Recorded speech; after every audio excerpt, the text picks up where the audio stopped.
자, 이것도 지금 보면 우리 소장님 작품인 건가요? 네, 인테리어 하면서 여기를 장을 네. 또 파줬길래 네. 해외여행 갔을 때 네. 막 사와가지고 여기 아버지가 서울대신가요? 어머니가 서울대 우와, 어머니가 서울대세요? 저희 아버지는 성대 나오셨고 우와. 근데 이제 대박이다. 이거 그냥 어느 순간 어머니가 여기다 놔뒀더라고요. 심심하다 하면서. 저희 어머니는 히스토리가 있는 게 춘천에 있는데 저희 어머니가 이제 누나 있고 그다음에 어머니 있고 남동생이 있었어요. 당연히 남자를 어마어마하게 오냐오냐 하면서 키우잖아요. 그러니까 막 여자한테는 뭐 교육도 신경 안 쓰고 국립대 가라. 사립대 보낼 돈이 없다. 그리고 춘천에 있어라 라고 하는데 저희 어머니는 춘천에 있고 싶지 않은 거예요. 춘천을 떠나서 국립대에서는 서울대밖에 없었으니까 난 무조건 서울대 간다. 근데 어머니 아버지 사이가 좋은 게 느껴지는 게 네. 자식이 셋이잖아. 그치. 그게 쉬운 일이 아니야. 그러니까. 둘째까지 낳고 고민을 한단 말이야. 어. 셋째를 낳을까 말까 지금 우리가 그런데 어. 셋째를 낳는다는 건 그만큼 이제 부부 관계가 좋고 그만큼 가족이 화목하다는 거거든. 맞아요. 아이를 키우는 게 좋기 때문에 셋째를 낳는 거거든. 둘째까지는 첫째가 외로워서 낳는 경우도 있는데 셋째는 진짜 엄청난 결단입니다. 그러니까 이제 셋째를 가질 때 저희 아버지가 둘째 낳고서 정관 수술을 했었는데 어. 딸을 낳아야겠다. 예. 그래서 오히려 정관 수술 풀러서 셋째를 낳은 거예요. 저랑 여동생이랑 9살 차이 나거든요. 다른 집안은 남자가 귀하다 하는데 저희 집안은 막내 여동생이 왕이에요. 서일이. 그럼 당연하죠. 그럼 여기는 무슨 방이에요? 제 남동생 방. 남동생은 그거 부동산에 관심이 별로 없어요? 이제 이공계니까 네. 사실 관련은 없죠. 그리고 이제 여기가 안방. 안방이네요. 드레스룸이 생각보다 엄청 넓네요. 여기가. 진짜 넓네요. 네. 이제 저희 아버지 취향을 알 수 있는 게 네. 거실 화장실 바닥을 이걸로 깔려는 걸 저랑 여동생이랑 뜯어말렸어요. 아, 진짜. 심지어 저 안 된다고. 변기 독이 밑에 보면은 저기도 금칠을 박아줬잖아요. 스팽글처럼. 네. 블링블링한 거 참 좋아하시네요. 저는 약간 가정에 대한 로망이 좀 있어요. 저희 집은 거실에 가족 사진이 없어요. 근데 지금 보면 이렇게 시대별로 가족 사진이 있거든요. 이거 보면서 느끼는 건데, 아, 진짜 여기는 가정이 정말 화목하다라는 게 느껴져요. 정말 행복하시죠? 많이 대화하시고. 그럼요. 아무래도 저희 네. 부모님 덕분에 네. 저도 이렇게 평화롭게 있고 네. 사실 되게 청년층들에게 안타까운 것 중 하나가 요즘 막 20대 같은 경우는 분노밖에 없어요. 그렇죠.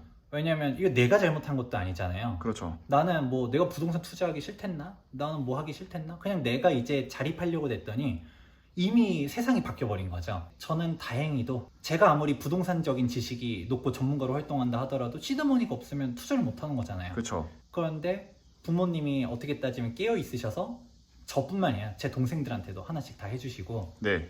그렇게 되고 어떻게 따지면 제가 부동산 전문가로 활동하고 하는 것도 저희 아버지가 이게 성동구에서 부동산 하다 보니까 성동구가 재개발의 메카였거든요. 네. 재개발 투자도 여러 곳들 막 하다 보니까 여기도 조합원 저기도 조합원 저기도 조합원 이 경험치들 제가 받은 거잖아요. 예. 제가 받은 유산은 네. 이제 그런 경험치들을 받은 게 오히려 더 크다라고 보고 있어요. 아, 그런 게 있어요. 요즘 하는 말들이 또 뭐냐면, 지금 상승장이잖아요. 한 4, 5년 된 부동산 투자 전문가들은 그 하락을 경험하지 않았잖아요. IMF나 네. 리먼이나. 그런 폭락을 경험해보지 않은 사람들은 상승밖에 경험해보지 않았기에 폭락이 왔을 때 그런 대비가 안 되어 있다라고 하는데, 아버님은 제가 봤을 때 IMF랑 리먼이랑 다 겪으셨거든요. 다 겪었죠. 그리고 아버님께서 많은 얘기를 해주셨댔잖아요. 맞아요. 그거에 대해서는 또 뭐라고 하세요, 요즘? 이제 저희 아버지가 네. 저를 뭐 무시한다라고 하긴 좀 뭐한데 네. 약간 이제 의견이 안 맞을 때가 종종 있어요. 그때마다 저한테 하는 얘기가 네. 너는 하락장을 안 겪었다. 맨날 하는 얘기가 네. 저한테 그래요. 너가 아무리 뭐 통계적으로 보고 수치를 보고 그렇다고 하고 뭐 정책을 보고 조문을 외우고 이렇게 해도 네. 내 감이 좀 있다라고 네. 하면서 얘기하시는 게 있는데 그거는 맞는 말 같긴 하고요. 네. 그러면서 저희 아버지가 어떻게 대비를 하냐면 네. 저희가 부동산을 되게 크게 해요. 부모님이 이제 투미부동산 중개법인 해서 4개나 이제 있고 네. 그리고 직원들도 한 40명이 넘어가거든요. 네. 저희가 부동산 자산만 그래도 이제 세 자릿수가 넘어가요. 그렇게 되는데 그걸 지켜야 되잖아요. 그쵸. 그러면 이거를 사실 모든 재산의 99.9%가 다 부동산에 홀딩돼 있어요.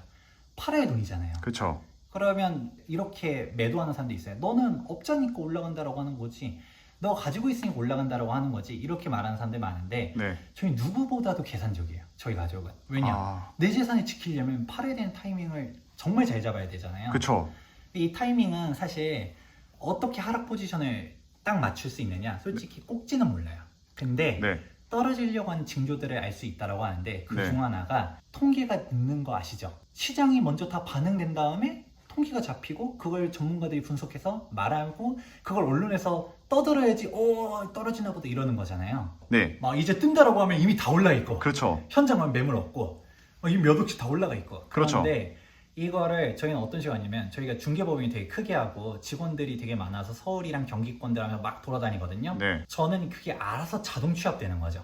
아. 통계를 볼 필요가 없이 어디가 거래가 꾸준하게 잘 되고 있다, 어디가 매물이 어떻다. 이건 뭐 언론에서 떠들잖아요. 여기가 조금 막 어디는 막 떨어지고 있다, 금매가 있다, 막 이런 식으로 나오는데 저희는 그 지역을 알잖아요. 네. 금매 없어요. 매물 몇 개 없는데 딱 그냥 실거래가 좀 금매물 한두 건 거래된 걸로 갖다가 막 떨어진다라고 얘기했었지만 저희는 알죠. 그 매물이 어떤 매물인지. 그러니까 저희가 하락 타이밍을 어떻게 잡냐. 실제로 부동산에 하락의 징조가 온다라고 생각하면 눈치 빠른 사람들이 막 매물을 내놓겠죠. 네. 그러면 그게 실거래가가 하락해서 찍히기 전에 부동산에 매물 먼저 내놓겠죠. 네.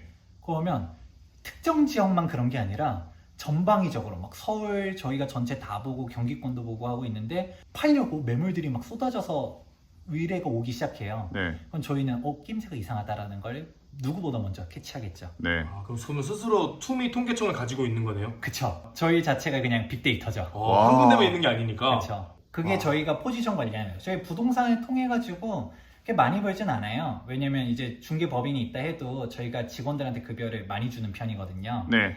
그러고 뭐 운영비니 뭐니 그게 워낙 규모가 크다 보니까 이제 비용들이 많이 깔리잖아요. 네.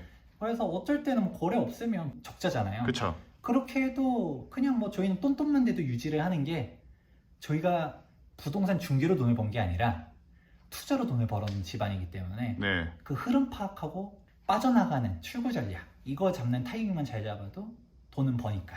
그러니까 일반인들이 파도가 왔을 때 느끼는 건데 소장님은 이미 파도가 치는 종점을 딱 보고 파도가 커진다는 느낌을 안다는 거네요. 그쵸. 수평선을 딱 보고 있다가 뭐가 오려고 해. 그럼 그때부터 대비를 해야죠. 바로 반응을 하는구나. 와. 그럼 역으로 이렇게 대단하신 분들은 출구 전략 짜고 파도를 멀리서 볼 수도 있지만 이제 막 시작하는 사람들은 파도를 항상 타고 있는 서퍼들이잖아요. 그런 사람들의 입장에서도 지금 투자하는 게 뭐 문제가 없다고 보시는 거죠? 저희는 그 이제 부동산 너무 많아가지고 이제 그만 사야 되나 했었지만 작년 12월 달에도 등기 하나 또 쳤고요. 올해 6월 달에도 계약 하나 또 하고. 또 저희가 하는 것처럼 1력짜리 하시는 게 아니잖아요. 그쵸. 재개발들로. 공시지가 1억 미만 찾아가지고 임장 가고 다 그런 거 같이 막 그런 거 아닙니다. 아니잖아요. 그런 거 아닙니다. 저는 항상 세금 중시하라고 얘기하기 때문에 네. 피해갈 수 있는 선으로들 하거든요. 네. 돈이 모이면 맨날 고민은 그거예요. 은행에 넣어놔봤자 지금 예금금리 1%대밖에 안 되고 돈이 몇 억 쌓이면 이걸로 또 뭐 사지? 어떻게 하면 살 수 있지? 이런 고민들밖에 없고 그러면 이렇게 포지션이 커지고 있을 때 그럼 빠져나가는 거를 언제 잡냐 항상 그런 걸 보고 있는 거고요. 그러니까 질문은 그거잖아요. 개인들은 어떻게 해요? 라고 했었을 때 제가 솔직히 맞는다라고 할 수는 없어요. 지금까지 맞춰왔다라고는 해도 그런데 일단은 베팅을 이렇게 상승장에 걸고 있잖아요. 네. 그러면 앞뒤가 맞는 거죠. 맨날 정치인들 봤을 때 집 팔아라 라고 하면 본인 집은 안 파는 정치인이 맞을까요? 저희는 직접 최근에도 또 투자하면서 들어가면서 올라간다고 말하는 사람이 맞을까요? 물론 뭐 집 하려고 했는데 직을 내려놓은 사람도 있죠. 그쵸. 집이 아닌 직을 내려놓는. 그래서 뭐 우스갯소리로 언제 팔아요? 라고 물어보면 뭐 저희 유튜브 투미TV에서 제가 김재경 소장 집 팔았습니다 라고 하면 그때 팔으라고 얘기하기도 해요. 제가 꺾일 것 같아서 정리를 하기 시작했는데 꺾인 줄 알고 팔았더니 목이 기린이었다. 맞아요. 그래서 또 더 올라가 라고 해도 사실 저희는 그 포지션대로 청산을 했잖아요. 네. 익절을 했으니까 사실 어떻게 따지면 책임도 같이 가는 게 아닌가. 맞습니다. 코인이든 주식이든 항상 그럽니다. 결국 익절도 중요하다. 익절을 항상 하는 버릇을 들여라. 라고 고수들이 많이 하죠. 그 이상 넘어가면 그건 자기의 그릇이 아니야 라고 하더라고요. 맨날 말만 하는 사람들 뭐 누구를 얘기하기 좀 뭐하지만 본인 집은 안 팔면서 남들 네. 보고만 팔아라. 네. 이런 사람들 말보다도 실전 투자자 말 맺는 게 좋지 않을까? 맞습니다. 있잖아요. 남편이든 와이프든 뭔가 부동산 투자에 성공하잖아요. 그럼 반대했던 그 가족이 같이 이제 하거든요, 투자를. 어머니도 이제 투자로 아버님께서 돈을 버셨잖아요. 같이 하세요? 저희 어머니는 사실 지금도 네. 투자를 더 늘리는 거에 대해서 반대하긴 해요. 진짜요? 조금 안정적으로 가자, 돈 있을 때. 예를 들어 대표적으로 아직 사채도 다 안 갚았거든요. 제가 그때 그 몇 년 전에 빌렸던 그 20억짜리 그쵸. 사채요? 아직도 안 갚았어요? 그 사채업자 선생님은 지금 싱글벙글 하겠네요. 아 그쵸. 이자 저희가 많이 이자를 그냥 엄청 많이 줬죠. 이걸 보니까 드는 생각이 제가 인터넷에서 그런 말을 봤거든요. 대출금, 빚을요. 죽을 때 갚는다고 하더라고요. 그 대출은 절대 살아 생전에 갚는 게 아니래요. 뭐 어렵게 생각할 게 없어요. 우리가 뭐 금리 10% 이렇게 생각해 보면 억소리 나잖아요. 네. 그냥 예를 들어 뭐 10억 빌렸다라고 하면 1년에 이자만 1억씩 나는 건데 네. 그 10억으로 갖다가 재산을 굴려가지고 1억 이상만 벌면 된다. 이게 레버리지잖아요. 그쵸. 그래서 저희 아버지는 그냥 시중은행 금 이자는 이자로 취급도 안 해요. 와 진짜 그러겠다. 처음부터 엄청 매운맛을 경험하니까 그렇죠. 이 정도면 싼데? 시중은행 이자는 그냥 뭐 이자로 보이지도 않겠네. 네. 딱 오늘 촬영 일자에 이제 한국은행 기준금리 0.25%또 올렸잖아요. 네. 그랬었는데 이게 사람들이 또 금리 올라갔다라고 하면서 막 뭐라 할 거예요. 물론 금리 중요해요. 근데 이제 금리보다도 더 중요한 거는 더 올라갈 것 같냐 안 같냐, 아버지처럼 사채 땡겨서 투자하라 이런 얘기 절대 아니에요.